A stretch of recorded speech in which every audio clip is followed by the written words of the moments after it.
الرحمن الرحيم 22 أغسطس 2023 waxaan joognaa degmada Wardhigley gaar ahaan waaxda barwaaqo gaar ahaan xarunta dulbixinta uu ku shaqeeyo maamulka gobolka Banaadir ee dawladda hoose Xamar saakay 7 subaxnimo iyo 10 ayaa qawaariijtii naflacaariga ahayd waxay saakay gaari ay ku soo rareen walxaaq qarxa oo si dhuumaalaysi ah ula yimaadeen isgoyska ifka xalana checkpoint ciidanku ay ku lahaayeen oo laga sugi jiray amniga degmada iyo waaxaha kale ka agdhow goobtaas ayaa qawaariijtu gaarigaas oo ay ku soo buuxiyeen walxaaq qarxa gaari nuuciisu yahay Toyota Land Cruiser gaar ahaan nooca Soomaalida u taqaano Leyla Calaawi oo walxaaq qarxa ay ka soo buuxiyeen ayay ku weerareen xarunta dulbixinta maamulka gobolka Banaadir ee dawladda hoose Xamar gaarigaas oo xarunta qaraxa ay la haleeleen argixisadu ay ku dhufteen qawaariijtu ayaa qasaaraha meesha ka dhashay wuxuu ku ekaa xaruntaas oo ku shaqeyn jiray shirkadda IFO ee ka shaqeysa nadaafadda maamulka gobolka Banaadir halkaas oo xarun u ahayd ayaa qasaaraha meesha ka dhacay ayaa ah dhimashada hal qof iyo dhaawaca laba kaleeto oo qofka dhimashada ah Allah naxariisto ilaahay wa inna raajicuun oo kamid ahaa shaqaalaha dawladda hoose ee Xamar labada qof oo dhaawac ah ayaa iyaguna sidaas oo kale ahaa dad goobta ka dhawaa oo dhaawac uu gaaray halkaas ayaa qasaaruhu yahay halkaas qof oo dhimashada ah iyo labada dhaawac ah qaraxuna wuxuu ku dhacay xaruntaas oo ku shaqeynaysay shirkadda nadaafadda IFA oo ka shaqeysa gobolka Banaadir iyo nawaaxidiisa intaas ayaa qasaaraha meesha ka dhacay haddana goobtu way xiran tahay oo waxa ku sugan ciidamada ammaanka gaar ahaan ciidanka ciiltire oo ka shaqeynaya howlgalka sugista amniga caasimadda iyo nawaaxigeeda sida kale waxaa socota baaris la xiriirta nooca agabka iyo elementska qaraxaas uu ka koobnaa sida uu goobta ku soo gaaray iyo wixii kale oo maxay ahayday la xiriirada dhacdaas sida ay u dhacday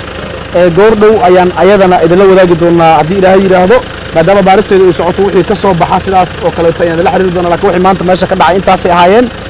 shirkadna jaraa'id intaas ku saabsan yahay وما سنتي السلام عليكم ورحمة الله وبركاته. أنا كان داري إسكرحي بقرأ في كل جروب أنا سوى داري إنجليزي gaari Land Cruiser ah oo nooca Soomaalida u taqaano Toyota Land Cruiser laakiin nooca Soomaalida u taqaano Leyla Calaawi u ahaa gaarigana sida caadiga ah maadaama ciidanku ay markasta feejigan yihiin oo qawaariijtii gobolkeedu dhacay oo ay jabeen waxay isku dayaan gaariga inay soo muduufikeeyaan oo improviser ay ka soo dhigaan oo xabadda ciidanka waxaan idin sheegay checkpointiga ifka xalal ciidanka joogo gaarigu inuu soo taraaray oo ciidanku ay si fiican ula faltameen laakiin gaarigu uu ka soo gudbay checkpointiga halkaasna waa xaruntii ay ku shaqeynaysay shirkadda nadaafadda IFO uu ku soo gaaray laakiin mar walba sida aan ka aragnay furmaha dagaalka gaar ahaan qaraxii ay ku weerareen baxda oo kaleeto baabuurtu way soo muduf gareeyaan waxay isku dayaan in xabadda ciidamada geesiyaasha ah ee difaacida ku jira aysan xabadda qofka naftahliga ah gaarsiinin laakiin mar walba ciidanku waa u feejigan yihiin sida furmaha ka dhacda qawaariijtii naflacaariga ahayd oo gobolkeedu dhacay waxay ujeedadoodu tahay kaliya inay qaraxaas dadku maqlaan oo saxaafadda la geliyo oo kaliya ay dadka ku qalqalgeliyaan in ay way active yihiin oo ay shaqeynayaan laakiin gaarigaasi gaari muduufigu ahaa iyadoo rasaasta ku socoto oo ka soo gudbay oo xaruntii maamulka uu soo gaaray xaruntii shirkadda IFA ay ku shaqeynayso soo gaaray shirkad madax bannaan miyaa mise maamulka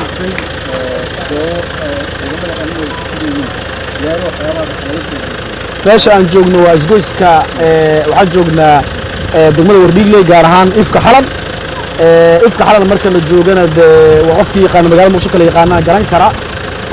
magaalada inkastoo ay xiran tahay laakiin haddana qawaariijtu maadaama gobolkooda u dhacay waxay juhdi badan ku bixiyaan kaliya in ay wax dhibaateeyaan ciidamada ammaanka geesiyaashana waxay u taagan yihiin in markasta ay ka hortagaan marka hadiiba gaarigaani halkan kaliya uu ku qarxay oo magaaladii iyo dadka shacabka hay saxmadii uusan gaarin oo ay duruufuhu u saamixi waayeen qawaariijtu inay halkaa gaaraan waxaan u baahannahay in aan